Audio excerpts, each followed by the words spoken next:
একটা সময় ছিল যখন বর্ডার গার্ড বাংলাদেশ তথা বিজিবি সীমান্তের সেরা সময় পার করেছে। ভারতের সঙ্গে বিডিআর তখন চোখে চোখ রেখে কথা বলতো। 2001 সালে কুড়িগ্রামের বড়াইবাড়ি ঘটনায় বিজিবি যে সাহসিকতা দেখিয়েছিল তা ইতিহাস হয়ে আছে। সে ঘটনায় বিজিবির 2 জন এবং বিএসএফ এর 16 জন সদস্য প্রাণ হারিয়েছিল। ইতিহাসে এটি বড়াইবাড়ি যুদ্ধ নামে পরিচিত। আসলে কি হয়েছিল ওই সময়টায়, বিজিবি কিভাবে বিএসএফ কে পরাস্ত করেছিল, বিস্তারিত জেনে নিন। 2001 সালের 18 এপ্রিল ভোরবেলার ঘটনা। কুড়িগ্রাম জেলার বড়াইবাড়ি গ্রামের কয়েকজন বাসিন্দা তাদের ধান খেতে প্রচুর সৈন্য দেখতে পান। এই সৈন্যদের মধ্যে কয়েকজন এসে গ্রামবাসীর কাছে হিন্দি ভাষায় জানতে চায় বিডিআর এর ক্যাম্প কোথায়। তখন গ্রামবাসী বুঝতে পারেন এরা ভারতের বিএসএফ এর সদস্য।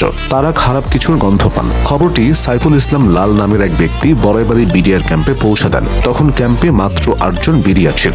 সঙ্গে সঙ্গে তারা তৈরি হয়ে নেন। কিছুক্ষণ পর সাইফুল ইসলাম প্রস্রাব করার জন্য বাইরে এসে দেখেন বিএসএফ পুকুর পার পর্যন্ত চলে এসেছে।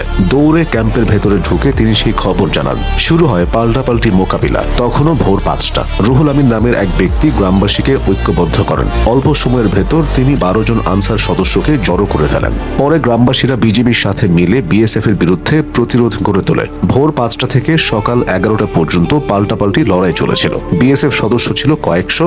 বড়াইবাড়ি বিডিআর ক্যাম্পের সেই 8 জন সদস্য প্রচন্ড মনোবল এবং সাহস নিয়ে প্রথম 4 ঘন্টা জবাব দিয়েছিল। এরই মধ্যে আশপাশের আরো 2টি বিডিআর ক্যাম্প থেকে আরো 20 জন সদস্য যোগ দেন। পরে বিডিআর সদর দফতরের নির্দেশনায় জামালপুর এবং ময়মনসিংহ থেকে আরো বিডিআর সদস্য পাঠানো হয়। এভাবে 18 এপ্রিল সারাদিন এবং রাত গড়িয়ে 19 এপ্রিল রাত পর্যন্ত থেমে থেমে জবাব চলতে থাকে। পরিস্থিতি শান্ত হলে 16 জন বিএসএফ সদস্যের নিথর শরীর পাওয়া যায় বাংলাদেশের সীমান্তের ভেতরে। স্থানীয় বাসিন্দা এবং তৎকালীন বিডিআর সদস্যদের দাবি ছিল সে ঘটনায় বিএসএফ এর আরো বেশি সৈন্য প্রাণ হারালেও অনেকের নিথর দেহ তারা ভারতে নিয়ে গেছে। যে 16 জনকে নিয়ে যেতে পারেনি তারা ধান খেতে পড়েছিল।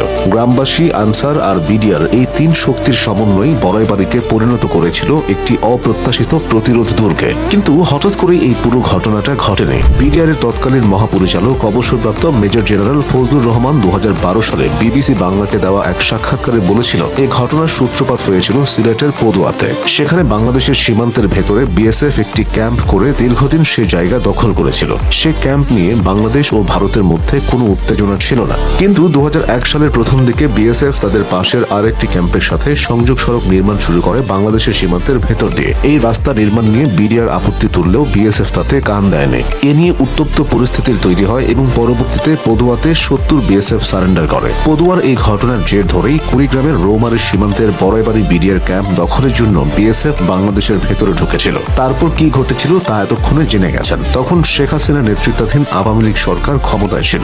বিডিআর মহাপরিচালক মেজর জেনারেল ফজলুর রহমানকে সেনাবাহিনীতে ফেরত আনা হয়। সে যাই হোক, বড়াইবাড়ির এই ঘটনা প্রমাণ করে দেয় তৎকালীন বিডিআর তথা বর্তমান বিজিবি কতটা সাহস ও বুদ্ধি নিয়ে কাজ করত।